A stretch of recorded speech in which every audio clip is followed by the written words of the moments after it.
rather see while he is watching, Simon Menner is talking to you about this, uncovering images from the secret Stasi archives. He was born 1978 in southern Germany, and now he lives and works in Berlin. He does a lot of stuff with photography and history, and he has been researching 3 years in Stasi files and images, and he is going to show us why this is still relevant today, or even maybe more relevant than ever. Give him a warm welcome. Thank you.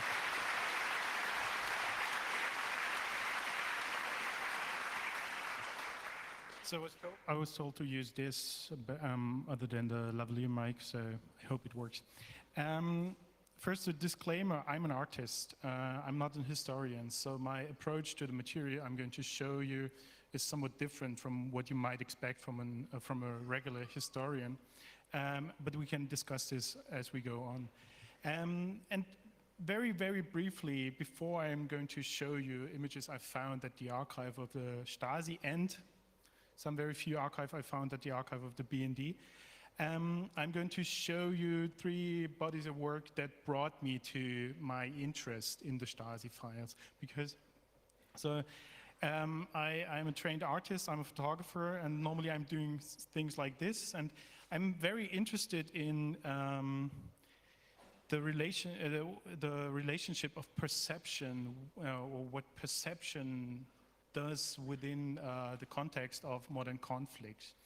And it turns out more and more importantly, perception is a battlefield and fear is a weapon. And this is actually not just a set of landscape images, it's actually a set of photographs for which I had the support by the German army. They supported me with snipers. They were hiding in the landscape and aiming at the camera and therefore at the viewer, which is okay, of course. So the sniper would be here. And in most of the pictures from the series, there's actually almost no trace to be seen from a sniper. But this is the way a sniper looks within the landscape. So they were ordered to aim at me, even though I couldn't see them. So sometimes when they were posing, I told them, well, just don't hide behind a tree and I don't see you. And they told me, no, don't worry, we are aiming at you. So, and of course, the whole thing is artificial because they would never choose this kind of setting and this kind of environment for their to pose the threat. There's a sniper here, or there's a sniper here. But this is something that really plays an important role in today's conflicts, that you try to occupy your opponent's mind and influence his or her behavior in that way through creating fear. That's another set of images. It's based on handbooks by the US Army on how to construct booby traps out of ordinary objects. Like here, a TV set or radio, if you switch it on, it blows up. A box or a pipe. As an artist, I find this image very intriguing because there's this one very famous painting by Magritte. This is not a pipe. Actually, this is not a pipe, even though it's supposed to look like a pipe. So, but be aware, that's from the 60s, from the US Army. And these handbooks are now out there and used by the opposing forces, by forces they encounter. And the whole story behind these manuals is, well, you're supposed to create fear in your opponent. Here's a German chocolate bar. If you break it off, it blows up in your face. Or a tea kettle. So the more ordinary objects are, the more terrifying it becomes, because once you realize that there's no way for you to avoid this idea of fear, everything is dangerous. Of course, the other side does this as well. This is from videos I found online. This is the last video frame before the blast. So the last video frame before a car bomb or roadside bomb or something like this explodes. And the same is here. So it's the same technique. And the more research I did on this big topic of fear and perception within conflicts, I started to think more and more about the topic of surveillance, because the interesting aspect would be to look at images of surveillance, because that would show us these mechanisms from the other side. But the strange thing is we talk so much about surveillance, and what we talk about is image-based. So Big Brother is watching you. That has something to do with images. But we take it for granted that there's nothing for us to see. Big Brother is watching us, but this is hidden behind some curtains. But I came to realize that actually with the very unique history of Germany, we have this huge opportunity in the Stasi archives that are accessible to the public to try to show what Big Brother actually sees. And I approached them because I could only find written references to images they have. And I asked them, well, I could never find images, so do these still exist? And they told me, yeah, sure, come over.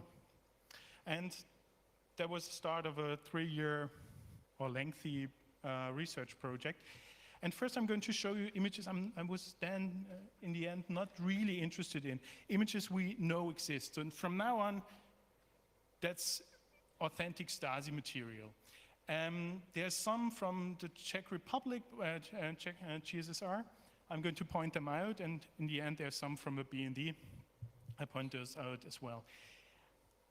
That is something we expect to see. It's like shots taken through buttonholes and surveillance in the streets, or that's the US Embassy in East Berlin, and the entrance doors were all under constant surveillance with photo cameras and video cameras.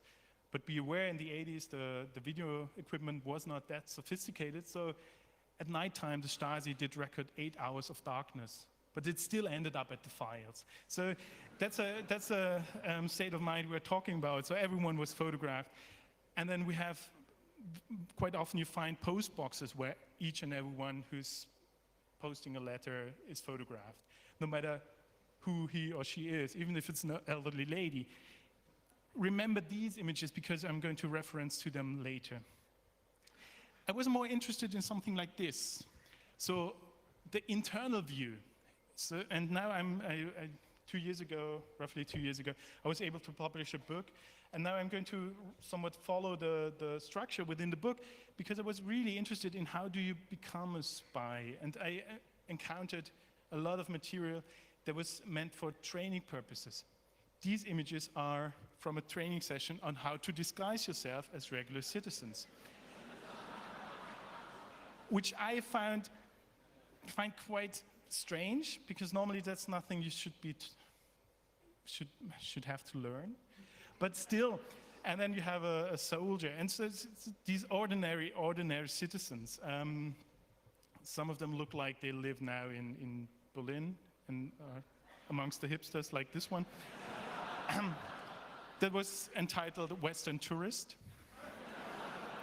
Another tourist, like the photographer. So the Stasi photographs something that tries to look like a photographer. So women work for the Stasi as well. And so the same thing. So disguising manuals. So what do you need to dress up like this, and in what circumstance would you use something like this? He looks like from Hitchhiker's Guide to the Galaxy, I think. But be aware that that's not meant to be funny. That was not meant to be seen by any one of you or me. That was meant to train agents. And we are going to see later that that was actually used. Here we have a hitchhiker at a motorway around Berlin. And that's from the GSSR archives, which I was granted access earlier this year. They did the same thing. So it's not just something the Stasi did. They did it as well. And then you had other certain aspects of disguise, like how to wear a wig, or how to stick a fake mustache. For privacy, due to privacy concerns, the images had to be pixeled. But I could see the faces while researching the archives. It was much funnier, actually. So to stick fake mustaches. And then again, from the GSSR, you could also disguise cars. Like you could draw something that's from a steel mill in the GSSR, and so then in a way a disguised stroller with a camera, with a video camera, and that's actually a video camera from Japan, and they imported this type of surveillance equipment quite frequently, Sony. And then you encounter other material like how to transmit secret signals and how to transmit codes. The codes are not known now, but still the photos exist, and they have a strange beauty in them. And then once you got your training, and then you had to be taught how maybe to arrest someone. And then you first knock the door, and then you arrest him and notice the piece of cloth on the floor because he didn't want to ruin his white shirt. And maybe he wants to fight, so you have to fight.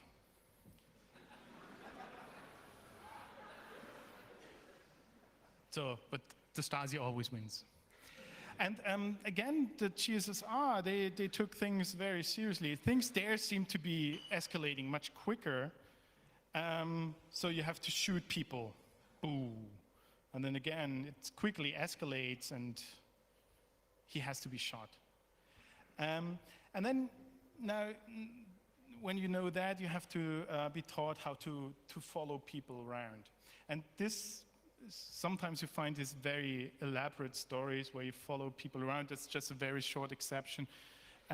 So she's at the bakery, and then she goes to a doctor's office, which is already something Stasi maybe shouldn't know, but still, and then she does a phone call. And here you see she's smiling at the camera. Of course, the whole thing is staged for the colleagues. But this sometimes is very lengthy. You see this guy shopping and walking at Alexanderplatz and meeting another guy. And it's like a photo love story in Bravo, really. It's like then they take the car, and he gets off the car in the middle of the woods, and he walks, and another car comes, and then they meet. And why do you take such pictures? What's the point of that? But still, that ends up at the archive and is part of the training operation. So now the training is done. And this then is a real surveillance photograph. You see a black arrow. That's supposedly the person they were shadowing. And then you see, okay, now we are not in the training manual again, but we are already one step ahead. And that's then the real material. He or she is followed around the country. And then also, again, Czech Republic, you have like ordinary citizens being shadowed entering a house. So, and after with the shadowing comes also the breach of privacy. And here we have the room of a teenager, which looks very innocent to us, but I'm very positive that, I guess it's Guy, he never entered university in East Germany, due to the fact that they could prove that he was a fan of Wile E. Coyote and the United States, or so they thought they could prove. And they took such images as evidence for your thinking, which is a problem of a surveillance operation, I would argue.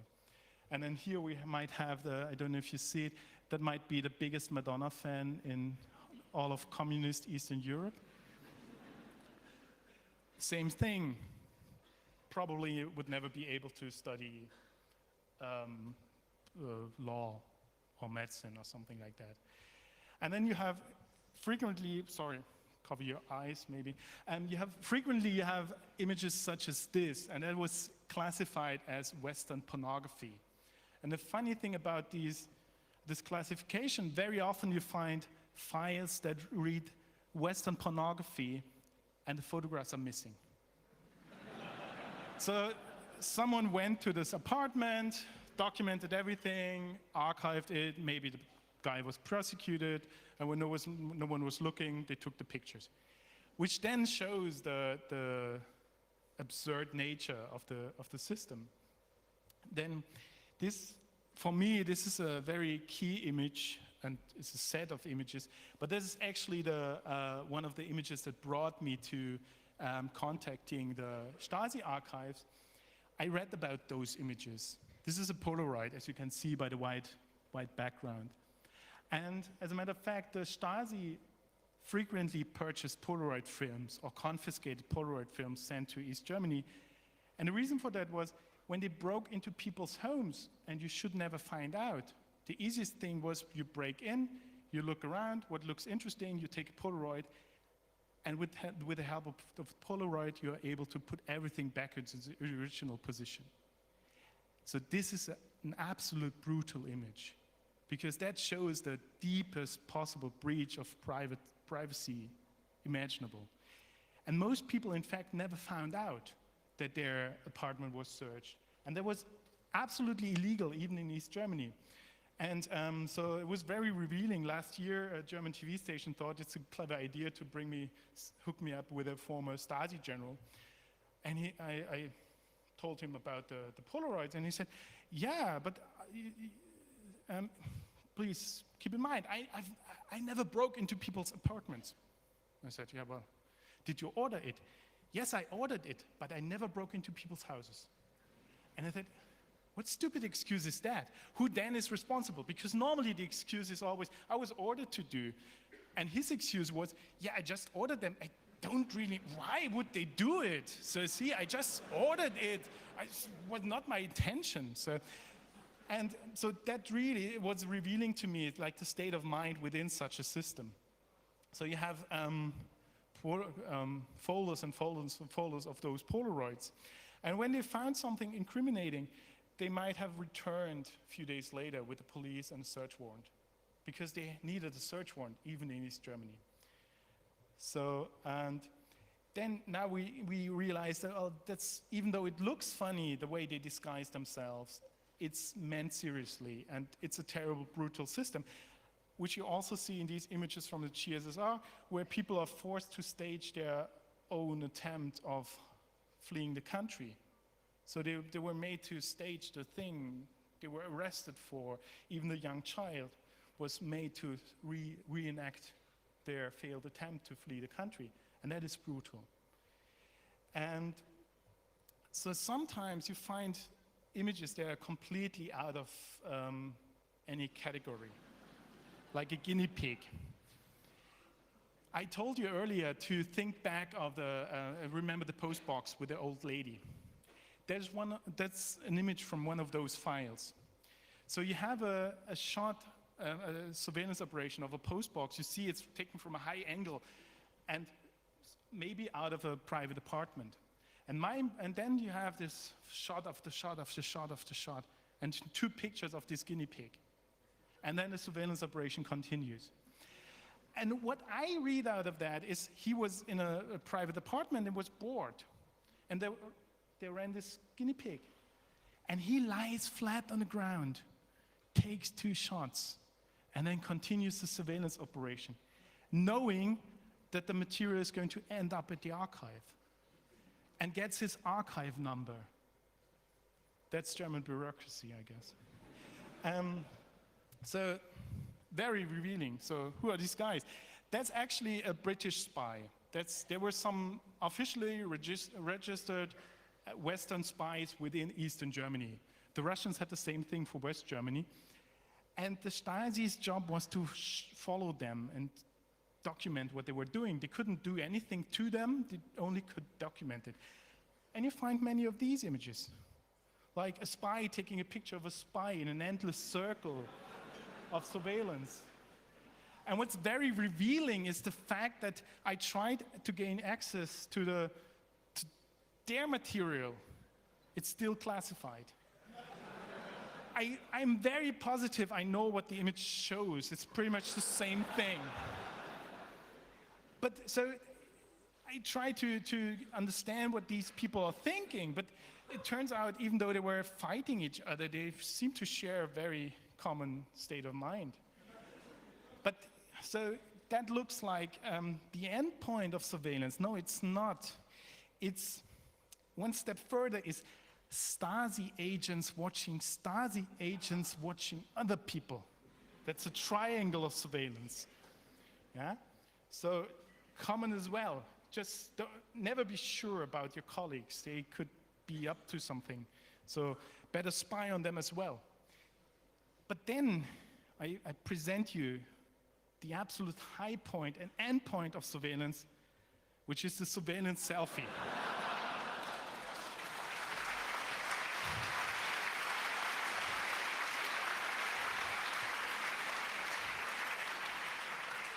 I give you another one. They knew it's going to end up at the archive. So they're spying on themselves while spying on others, while spying on themselves. So it's almost meditative. So now, who are these people? Now we're really at the internal view. The Stasi looks at itself. Here's a group photo. Remember this guy? We encounter him later. That happens to be the phone surveillance unit. Highest ranking officials here. That's the boss of the whole bunch. And of course, the Stasi, Eastern Europe, they like their medals, and then an award ceremony, flowers, a medal, piece of paper. And there's this guy from the phone surveillance unit, again. So he gets really shady flowers. And piece of paper. That's odd. See this?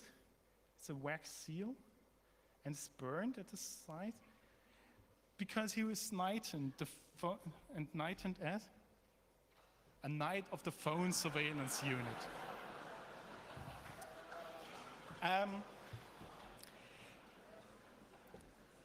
See this?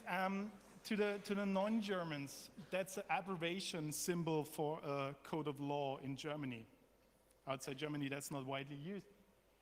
He knew that they were breaking the law, and they're mocking it. They're mocking it with this ceremony.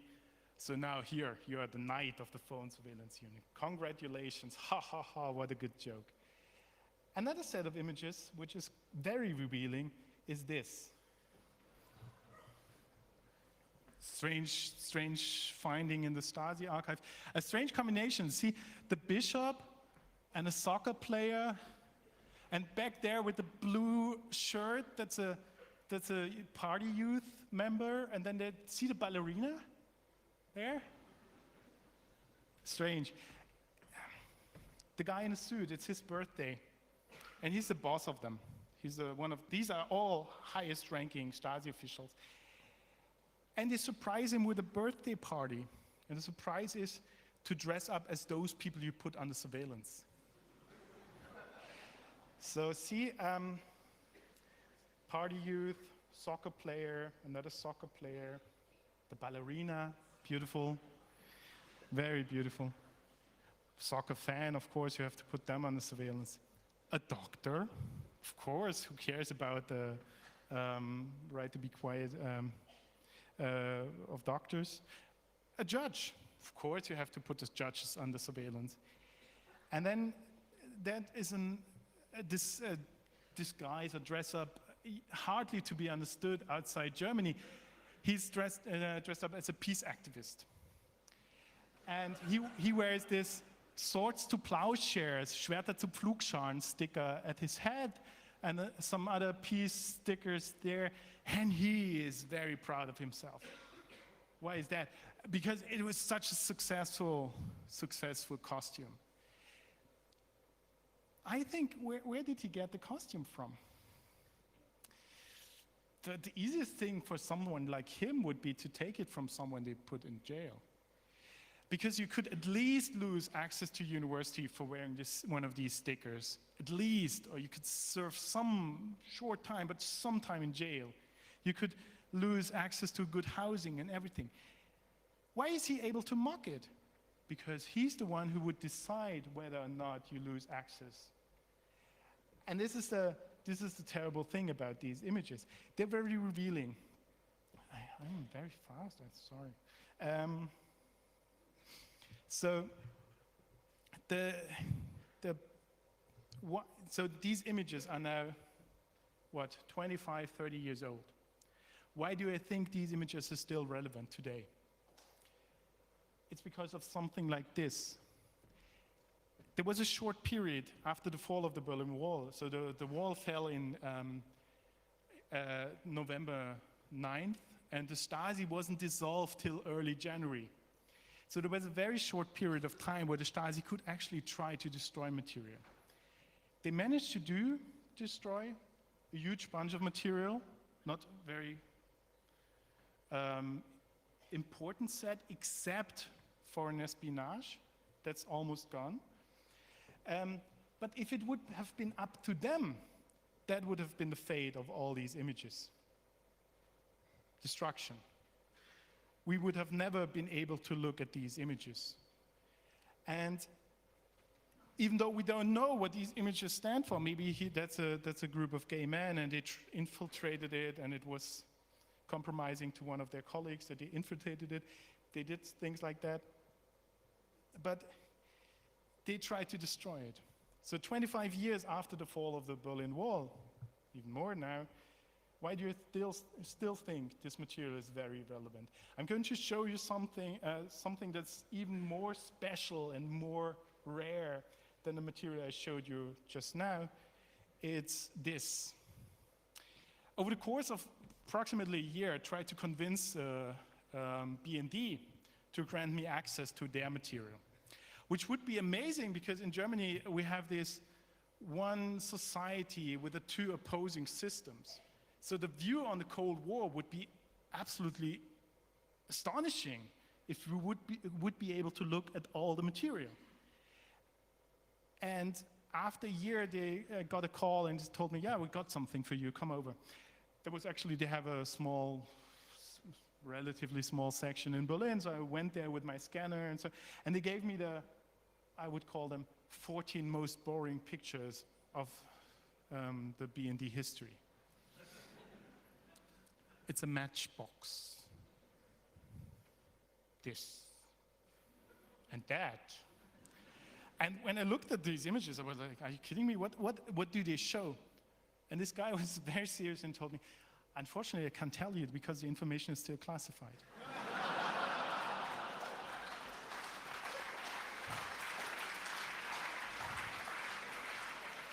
But back then, he told me, yeah, as far as he knows, these are the only images they ever released. And yeah, toothpaste. So there's a huge problem I have with this, of course. Not with this young lady in particular, but in general, these images. They can decide which images to show. And one of the guys I was in contact with there, he told me, of course we have these disguise pictures and dress up and things like that. But keep in mind, even though back then he might have been the lowest in the hierarchy, and now he might be the head of the department or the one who brought in the guy who's now the head of the department. Of course it's not in their interest for these images to be released.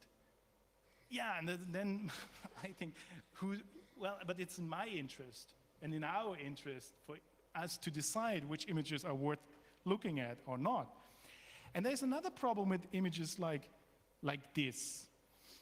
We have almost nothing that is accessible from the Western archives. This is rare, this is very special.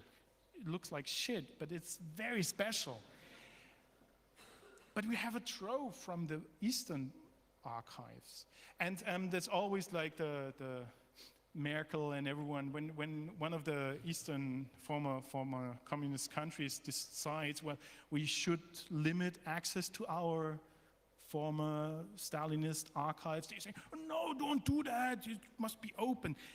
But what happens when we have access to just one side and see all the terrible things they are doing and have no access to the other side? I'm not saying that the BND did the same terrible things the Stasi did, but the BND was certainly breaking our laws as well. And so, but it does look more innocent because we only have access to a very terrible looking archive. And if you look to West Germany, it's like, nothing there, must be fine. And that's a terrible thing. And there's a lot wrong with that. Yeah. So I'm almost at the end. I was rushing through. Oh, sorry. But I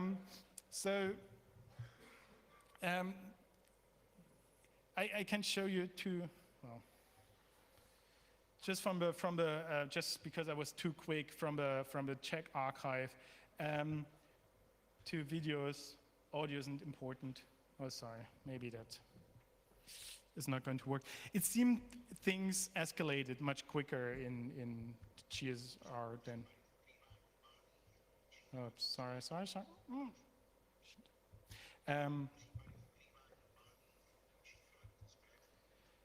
Life in the GSR must have been very dangerous. There's weapons everywhere.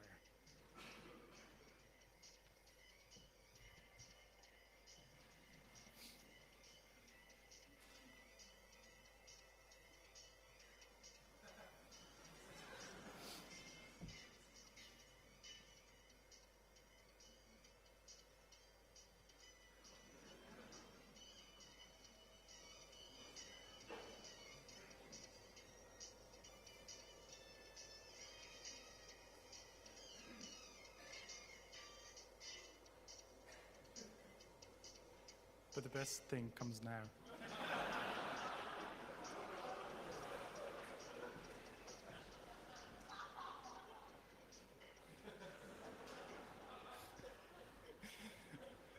Who would carry something like that there? Or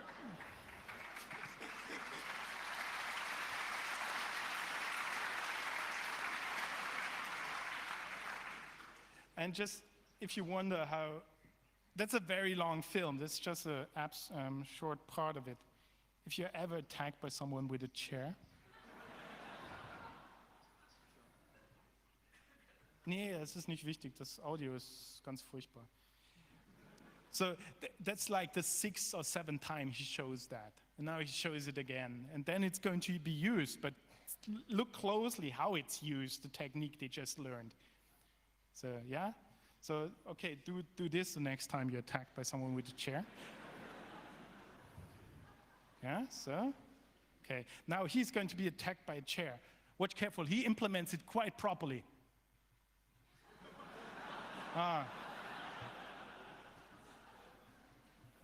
Well, he didn't really look. And things always, there's this long film and always escalates very quickly. And then here's the most, two very long shots, and you're supposed to spot them, that are unnecessarily long.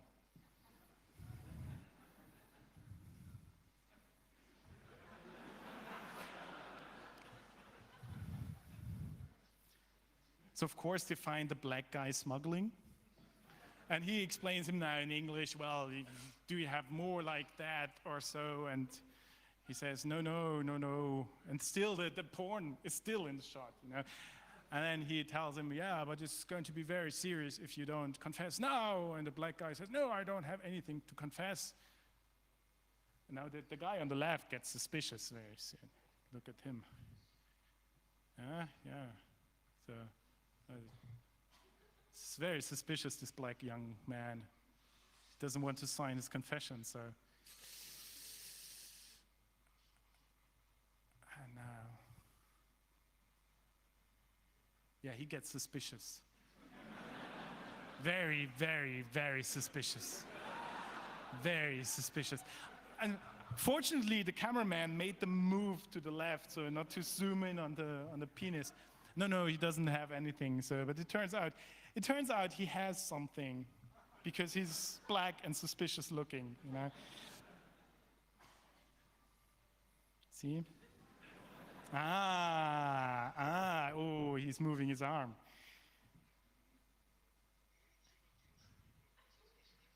Yeah.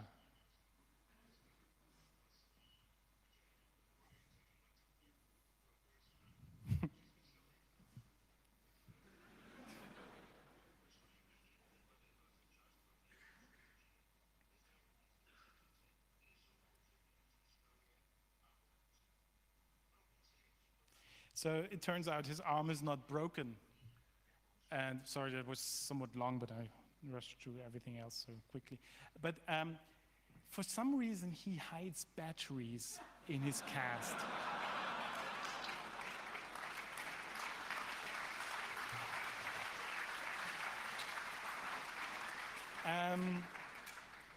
So he couldn't hide that. So you could bring in the watches, but you better hide the batteries, you know, because that's woo.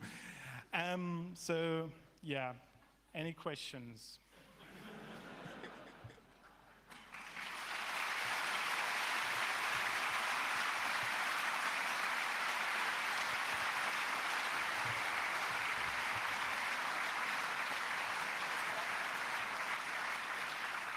Thank you. Maybe I hope you got what you paid for. I don't know. Maybe before we start the questions and answers, everybody who wants to leave now. We're going to take 1 minute so that you can leave, and all the others who want to stay, have it quiet for the Q&A.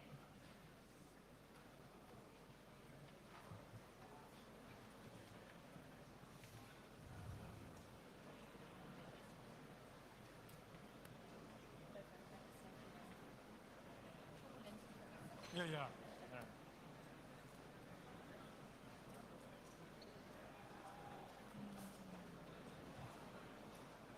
And remember to, use the rating system. I brought postcards, if you want, because we have to make fun of them as much as we can. I feel like the story. It's all the same motif, but take as many as you want, if you want any.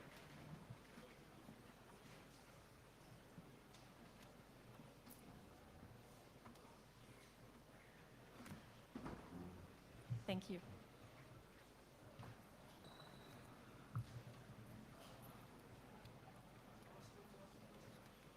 With a microphone, I guess.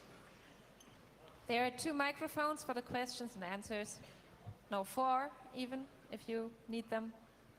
1, 2, and we have questions from the internet. 5 seconds.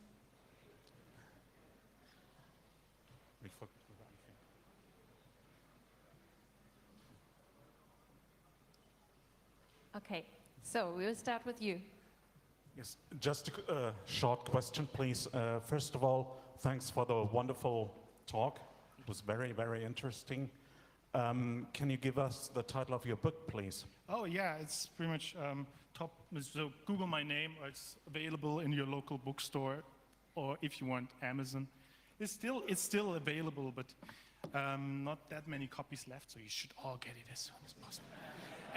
It's just Top Secret and then Simon Menner, or just Menner. My family doesn't write that many books.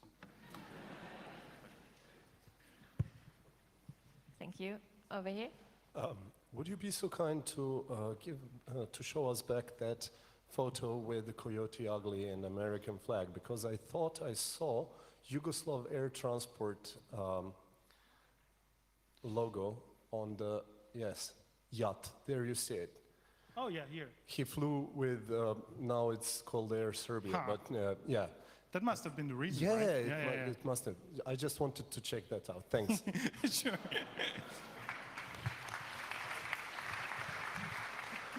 We have a question from the internet.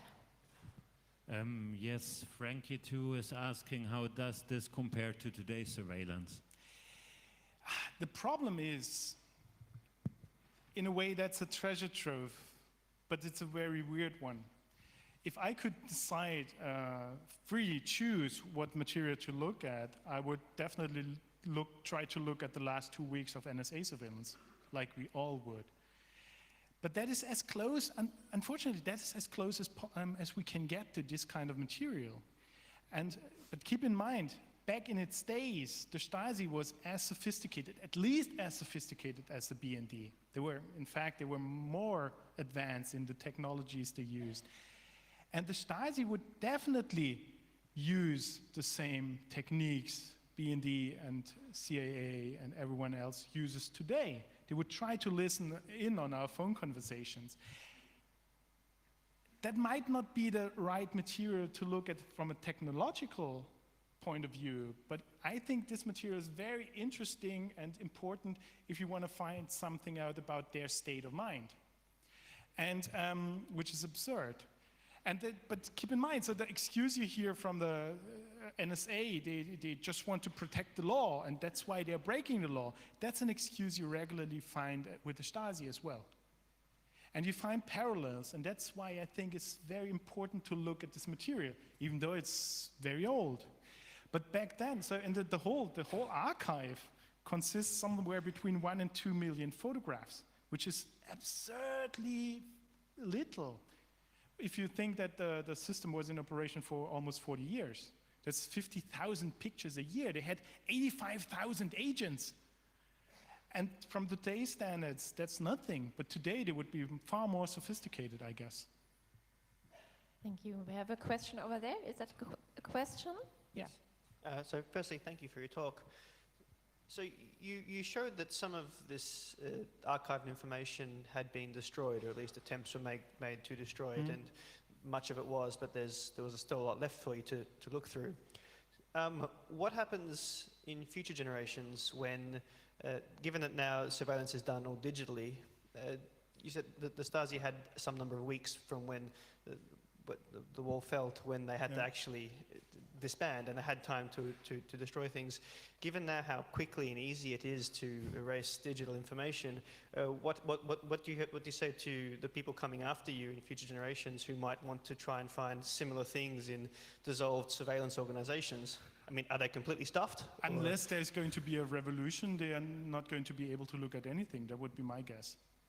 Because you need this abrupt shift in the whole system that pretty much decapitates this operation. And so they lost everything, and now it's frozen in time. And the guy at the BND told me, well, it's up to us to decide what we reveal and what not, because we have a veto. Of course, nothing is then revealed, ever. And so as long as this stays the policy, and it is the policy currently everywhere, from what I understand, you're not going to be able to look at anything. I'm not very optimistic in that respect. Neither am I. Thank you. Sorry. Hello, thanks for your talk. How did you decide what faces to anonymize and which not to anonymize? And besides the Czech Republic archive, with the Czech images, I did it. Because with those images, and that's weird, you can do whatever you want, which is terrible in a way. The Stasi images, the archive had to decide it, and they had to decide it on the basis, when you work in an official position, under German law, when you work in an official position in times of historical importance, like that, you lose your privacy rights. You don't share the same privacy rights. So once we could find written evidence that the person shown in the image was working for the Stasi, like him or her, they lost the right of privacy. If the slightest doubt remained, it had to be pixeled. So it wasn't done by me. So German privacy rights are very strict. Thank you. Sure. Just quick question. You said when you talked about surveillance, watching each other and surveilling each other, that this would be something like the highest state of surveillance. But in a sense, don't you think there's now a much higher state, and also that before things were much more clear, everybody knew that there was a regime trying to stay in power and tried to put down everybody to kick him off. But now, wouldn't it be a situation where they don't even have to break the law, they just make it legal to surveil? We can see in France now with the law on intelligence that passed just after the Charlie murders, and now we got the murders again, and you got people that have to stay in their home because the intelligence has said that they might protest, and they don't have to go through a judge. So they're actually making it legal and not even have to break the law. And also we're at a stage where people actually surveil each other. That's Facebook today. Yeah, somehow. And the problem, and the general problem with surveillance operations, I would argue, and I hope that someone is here from the BND and they come forward and I give a talk to them, because I would really like to find out. So please, my email was there. The thing is, I would argue that this type of surveillance cannot work. What you're trying to find proof for is a state of mind, is thoughts, is not something you did, but some things you think about or you think of you might want to do. And photography, I am a photographer. I know how bad photography is. You were looking at images of landscape where no sniper is visible and each one of you saw it. That's how bad photography is as an evidence. And this can be proof for everything and nothing. Could be proof. They don't need photography now. If you look what happened in France, they just write a paper to the préfet de police, and he just says, okay, they're dangerous, and tells them you have to stay at home because there might be a but protest. still, they need proof or evidence for something like that. It's Maybe just not. the intelligence services. But the Read weird thing newspaper. is now you leave behind such a trail of evidence yourself that could be read somewhere in the future. What happens in 10 years when in the US, like with smoking, drinking isn't socially acceptable anymore? What happens to you then with your Facebook entry that's 20 years old then? It's a weird system. But We have another question from the internet. Yes, somebody from the internet from IRC is asking if you have tried to contact other agencies. yeah, like the BND, and which was not very successful, and with these spies taking pictures of spies, I tried with the British archive. I know these pictures still exist. I know where they exist, but sorry. And with the Czech Republic, I was asked by the Goethe Institute to approach them, but that was very difficult. That's too lengthy to explain now. It was very difficult working with them language-wise and because of the structure of the archive itself. But they were very open. And so if you want to do more research on something like this, go to the Czech Republic first because it's much easier to work with them on a bureaucratic level than with the Germans, but the Germans are in a way more organized. Well, that's the Germans. It's the Germans. Your question. Oh no. How hard was it to get the material, although it's not classified anymore? How much time did you invest? The hardest time was the waiting periods in between requests because it's German bureaucracy, it takes forever. And I'm quite sure, I'm from West Germany, but now I have a very huge file in this archive, I think, because they compile everything. So they keep track of every picture you're looking at. But the funny thing, it's not hard at all. You can do it as well. You don't have to be a researcher. And the archive considers research a basic human right, which I learned then.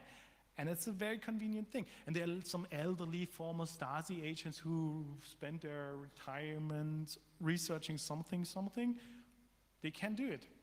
And the weird thing was that most of the picture no one's looked at before. That could be proven because they keep track of everything. So, but it's very easy. It's a very lengthy process, but very easy. Volker. When you decided to duck the archives, did you have to apply for a certain corner in the archive, or could you just walk in and say, show me all your pictures? No. It was they were very open. They might have closed behind me somewhat. Because for them it was strangely overwhelming, the amount of feedback they got after my book came out.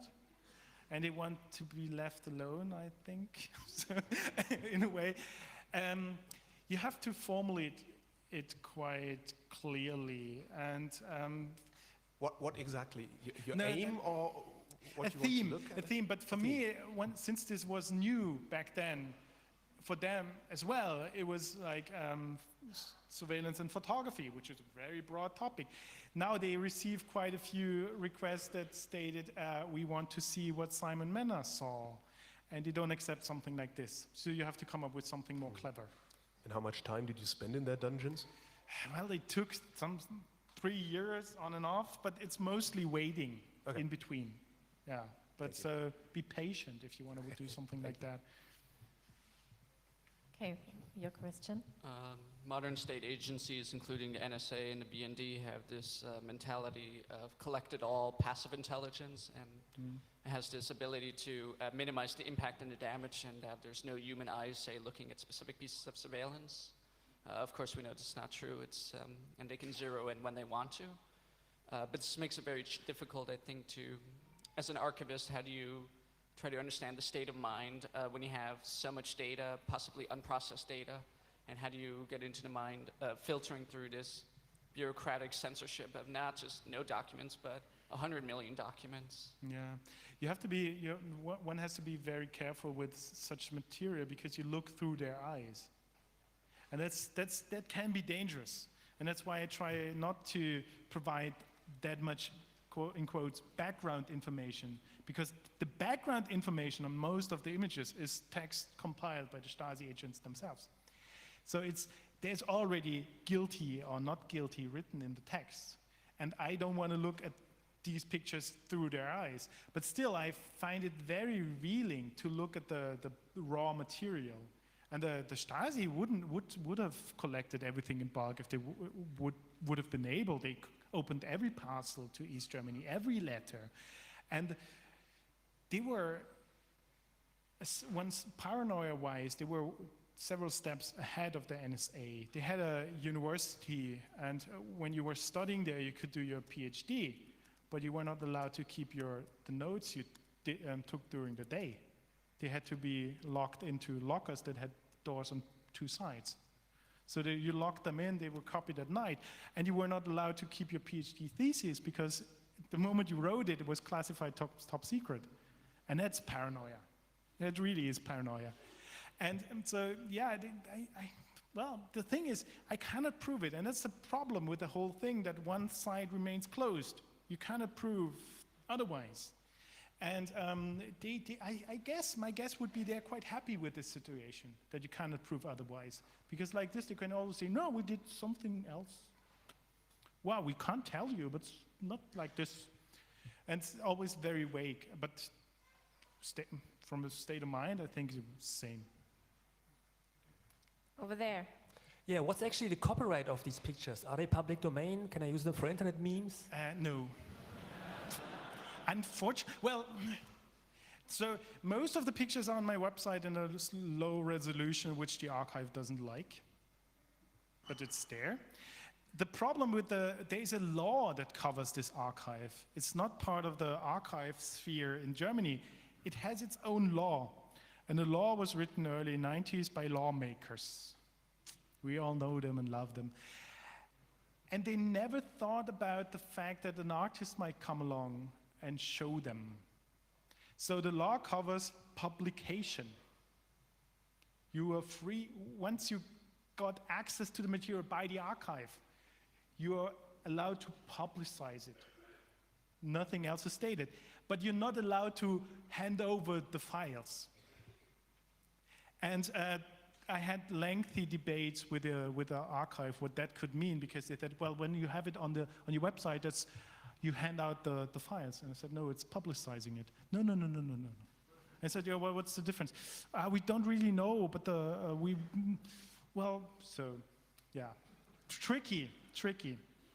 And there's so many people copied it from my website, so it's out there and gone, which I think is good. Having a look at my watch, I think we have one more question here and two here. So. And I'm here the next 3 days, so look at me. Yes. I might not remember your faces, but you might remember my bald head, so talk to me. We'll start here. Were you able to access files other than images, like audio recordings of the phone surveillance, for example?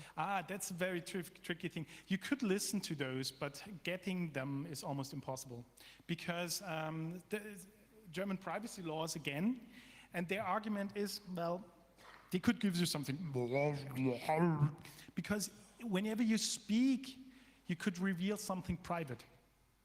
And that's their argument, even though you might be Erich Honecker or Helmut Kohl or something like that, but still, it could be private, what you're saying.